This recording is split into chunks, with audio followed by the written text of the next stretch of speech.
ಒಂದೇ ವಾರದಲ್ಲಿ ತುಮಕೂರಿಗೆ ದಳಪತಿ ಎಂಟ್ರಿ.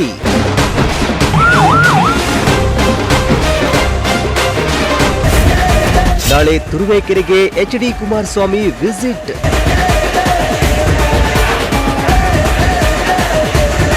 ಕೇಂದ್ರ ಸಚಿವ ಹಾಗೂ ಮಾಜಿ ಸಿಎಂ ಎಚ್.ಡಿ. ಕುಮಾರಸ್ವಾಮಿ ಒಂದೇ ವಾರದಲ್ಲಿ 2ನೇ ಬಾರಿ ತುಮಕೂರು ಜಿಲ್ಲೆಗೆ ಆಗಮಿಸುತ್ತಿದ್ದಾರೆ. ಹೌದು, ಕಳೆದ ಮಂಗಳವಾರವಷ್ಟೇ ತುಮಕೂರು ಗ್ರಾಮಾಂತರ ಕ್ಷೇತ್ರಕ್ಕೆ ಎಚ್.ಡಿ. ಕುಮಾರಸ್ವಾಮಿ ಆಗಮಿಸಿದ್ದು, ಇದೀಗ ತುಮಕೂರು ಜಿಲ್ಲೆಯ ತುರುವೇಕೆರೆ ತಾಲೂಕಿಗೆ ನಾಳೆ ಆಗಮಿಸುತ್ತಿದ್ದಾರೆ. ಈ ಮೂಲಕ ತುಮಕೂರು ಜಿಲ್ಲೆಯಲ್ಲಿ ಜೆಡಿಎಸ್ ಪಕ್ಷವನ್ನ ಬಲಪಡಿಸಲು ಎಚ್ಡಿಕೆ ಮುಂದಾಗ್ತಾ ಇದ್ದಾರೆ.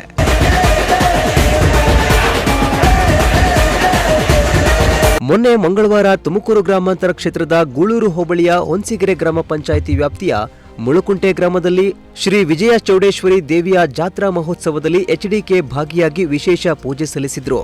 ಇದೀಗ 2 ದಿನಗಳ ಬಳಿಕ ಅಂದ್ರೆ ನಾಳೆ ತುರುವೇಕೆರೆ ತಾಲೂಕಿನ ಮಾಯಸಂದ್ರ ಹೋಬಳಿ ಕುಡಿನಾಕ್ಸಂದ್ರ ಟಿಬಿ ಕ್ರಾಸ್ಗೆ ಎಚ್ಡಿಕೆ ಆಗಮಿಸಲಿದ್ದಾರೆ.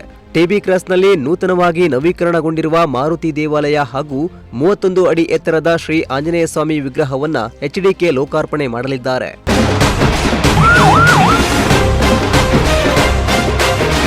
ಜಾತ್ರೆ ದೇಗುಲ ಲೋಕಾರ್ಪಣೆ ನಿಮಿತ್ತ ತುಮಕೂರು ಜಿಲ್ಲೆಯಲ್ಲಿ ಹೆಚ್ಚಾಗಿ ದಳಪತಿ ಸಂಚಾರ ಮಾಡ್ತಾ ಇದ್ದು, ಮುಂದಿನ ಸ್ಥಳೀಯ ಚುನಾವಣೆಯನ್ನ ಗುರಿಯಾಗಿಸಿಕೊಂಡು ತಳಮಟ್ಟದಿಂದ ಪಕ್ಷವನ್ನ ಬಲಪಡಿಸುವ ನಿಟ್ಟಿನಲ್ಲಿ ಎಚ್ಡಿಕೆ ಸಂಚಾರ ಮಾಡ್ತಾ ಇದ್ದಾರಾ ಎಂದು ಹೇಳಲಾಗ್ತಿದೆ.